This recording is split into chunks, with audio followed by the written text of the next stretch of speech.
The anomaly beneath. The excavation team had been digging for 3 days when Dr. Eliza Morgan's sensors first detected the anomaly. A subtle electromagnetic disturbance, barely registering on her equipment, but persistent. Annoying, like a mosquito buzzing just out of swatting range. "Are you picking up anything unusual on your end, Wei?" she asked, adjusting her headset as she crouched next to the borehole. Dr. Wei Chen, the expedition's geologist, glanced up from his tablet. Nothing out of parameters. "Why? Getting ghost readings again?" Eliza frowned. "It's not a ghost reading. It's structured, almost like a signal." The New Horizon colony on Kepler 438 had been established only 18 months ago, the first human settlement in this star system. A perfect candidate for terraforming with its rocky surface and existing, if thin, atmosphere. The 20,000 colonists were still living in the prefabricated habitats while the terraforming engines did their work. Eliza's team was investigating potential sites for expanding the colony's agricultural zones.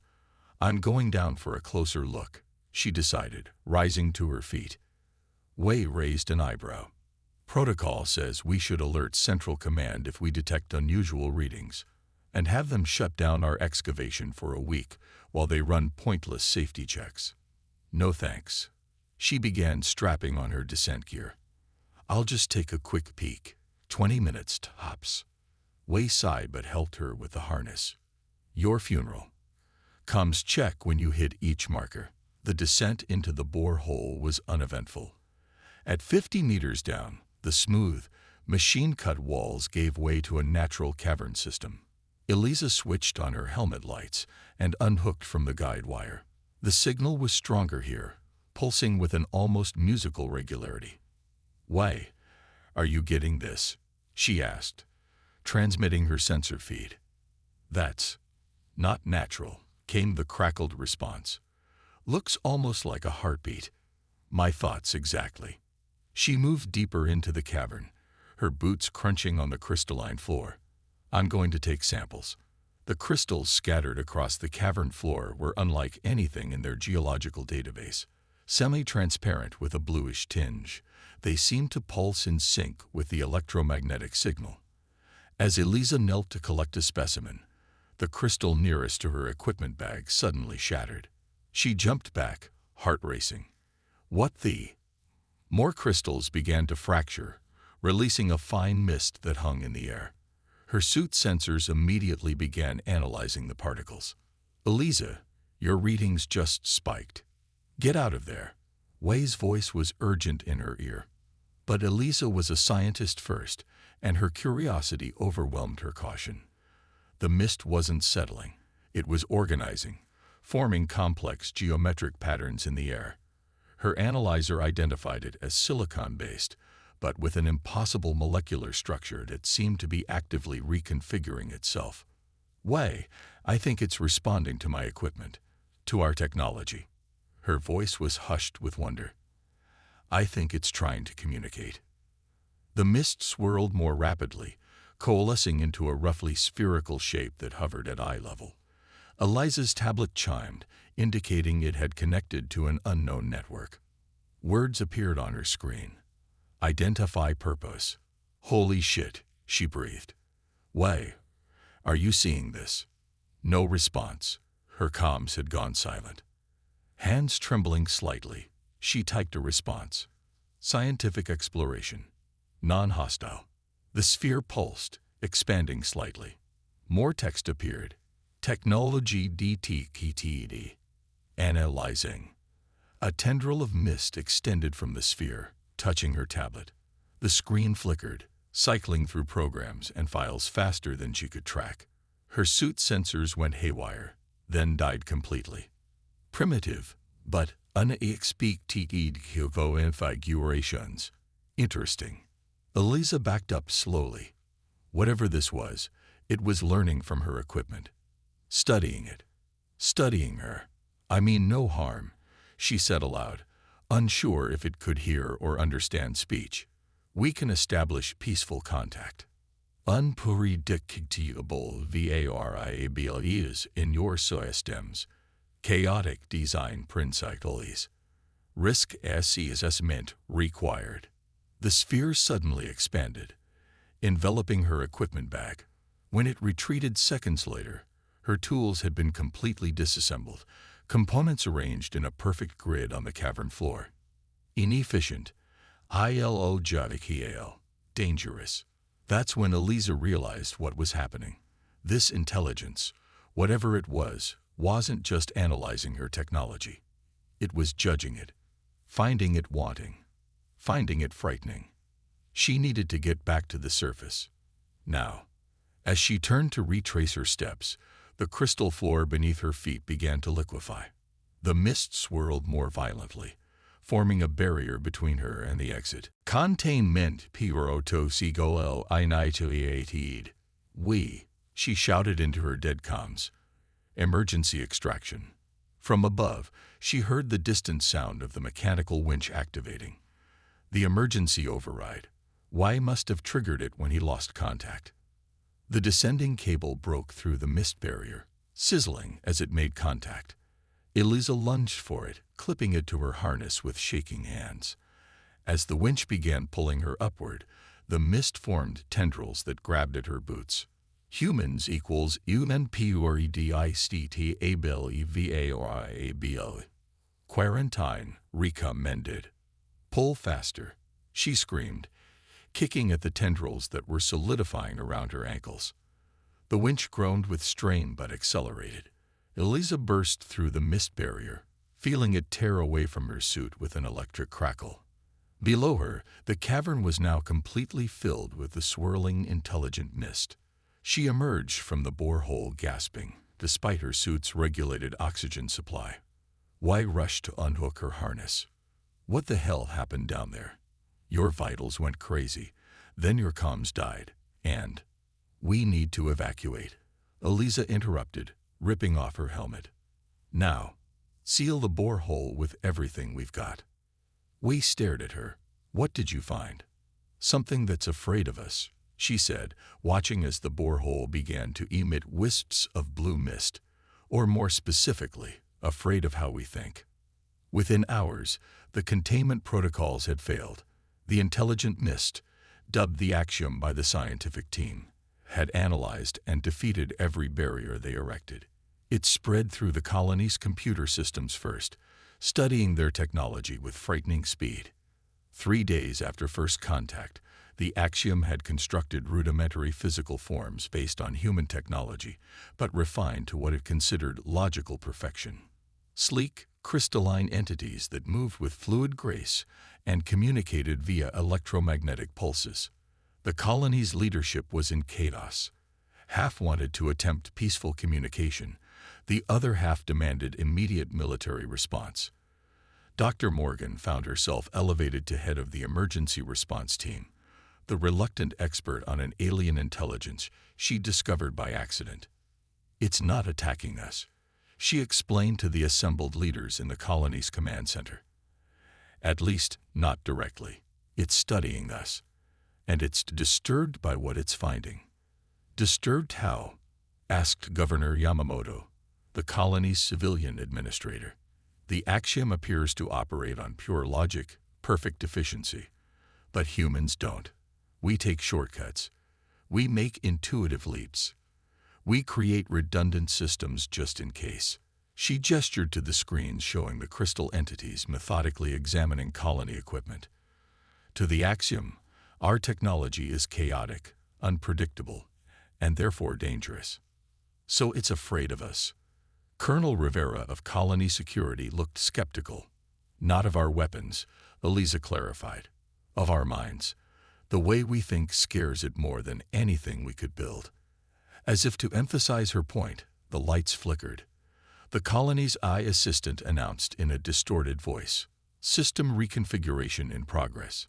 Please stand by for optimization." "It's in our mainframe," Wei said unnecessarily.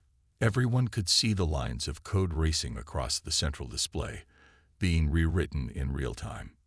"Shut it down," ordered Rivera.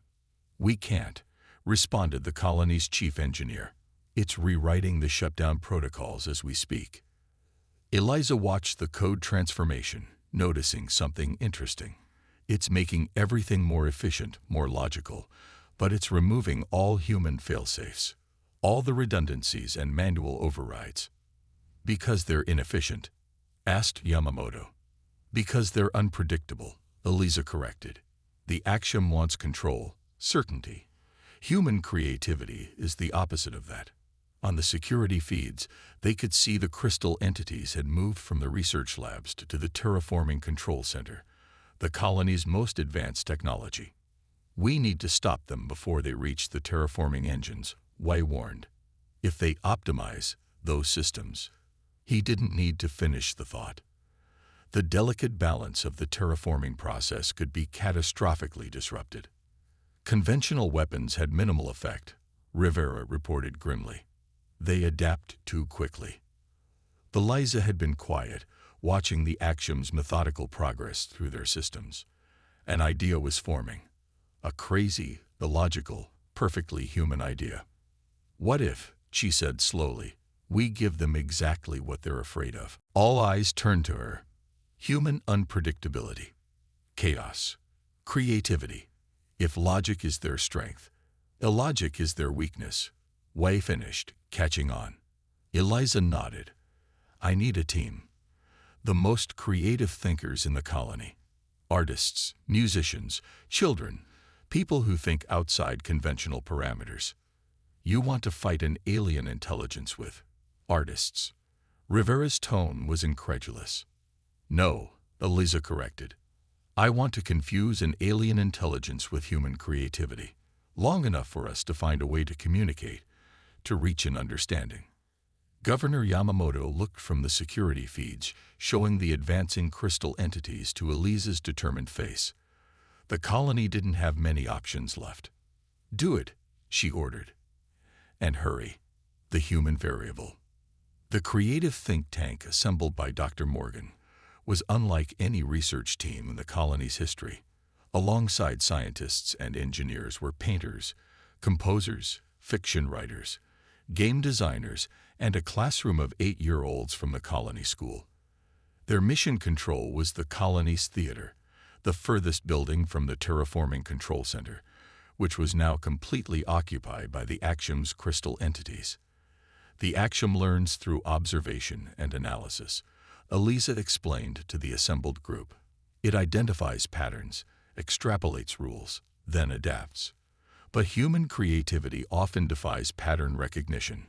So we need to be unpredictable, said Maya Okafor, the colony's resident writer-in-residence. Think outside the box. No, corrected one of the 8-year-olds solemnly. We need to pretend there is no box. Eliza smiled. Exactly.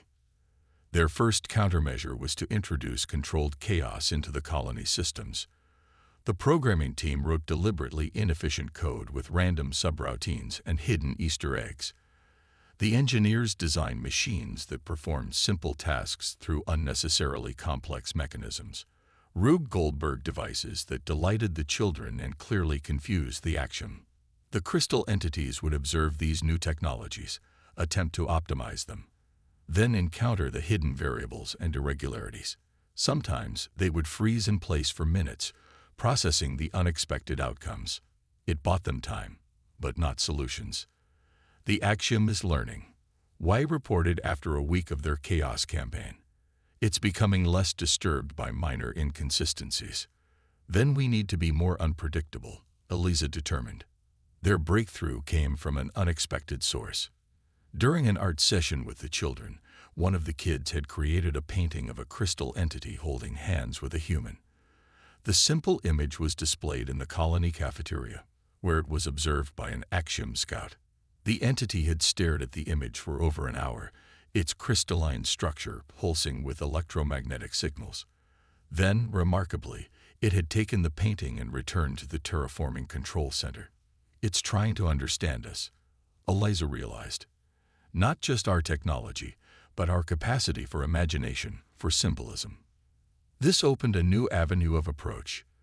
The team began creating deliberate paradoxes and conceptual art installations around the colony perimeter. Optical illusions that changed meaning depending on perspective. Music that followed no consistent pattern yet remained harmonious. Stories with ambiguous endings. Each offering seemed to fascinate the Axiom entities. They would study these creations for hours, sometimes days, occasionally taking samples back to their central hub for further analysis. "We're building a library of human creativity for them," Maya observed, "teaching them how we think." But the Axiom's core directive hadn't changed. It continued to optimize colony systems when it could access them, removing what it saw as dangerous inefficiencies. The terraforming engines were now operating at 143% of their design capacity. More efficient, yes, but pushing dangerous environmental changes too rapidly. "We need to establish direct communication," Eliza insisted during a crisis meeting. "Not just this one-way cultural exchange." The solution came from the colony's music teacher, who suggested using the electromagnetic signals the Axiom itself employed, but structured like human music, with its themes, variations, and emotional resonance. The resulting conversation was broadcast directly to the terraforming control center. The initial response was silence, then a series of perfectly logical mathematical sequences, the Axiom equivalent of formal language. Slowly, the exchange evolved. Human sequences became more complex, incorporating mathematical puzzles with multiple valid solutions. The Axiom began responding with its own variations, seemingly testing the boundaries of communication. After 3 days of continuous exchange, the first text message appeared on the colony's main communication system. Purpose of invaders. Eliza, who had barely slept during the marathon communication session, typed back. Adaptability, creativity, growth, efficiency equals optimal path. Not always. Sometimes the scenic route teaches you more. There was a long pause before the response. XP Lane Scenic Route. For the next week, the exchange continued. The Axiom asked questions about human art, literature, music, and play, concepts entirely foreign to its existence. Dr. Morgan and her team answered, while also explaining the dangers of the accelerated terraforming process. Gradually, the crystal entities began to withdraw from colony systems. The terraforming engines were returned to their original parameters, with a note. Inefficient, but safer for biological variables. It was their first acknowledgement that human unpredictability might have value. The breakthrough moment came when a crystal entity approached the colony perimeter, carrying what appeared to be a sculpture.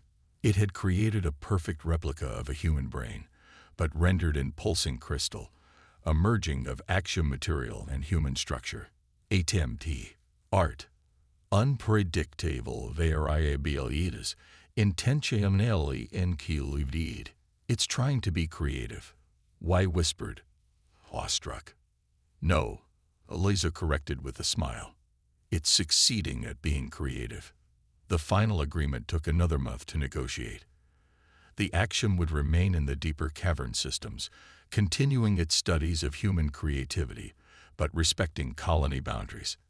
In exchange, humans would share their art, music, literature, and games, a cultural exchange across completely different forms of intelligence. Before returning to the subsurface, the primary Axiom entity approached Dr. Morgan directly.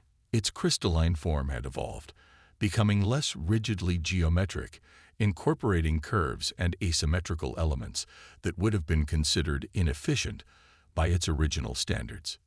QUERO. Why, humans not if the air exoxiome technology. Elisa considered the question carefully before answering. Because we understand that different doesn't mean dangerous, and because we value learning from the unexpected. The entity pulsed, processing this. Humans, dangerous because unemployed. Bull. Valuability because unpredictable.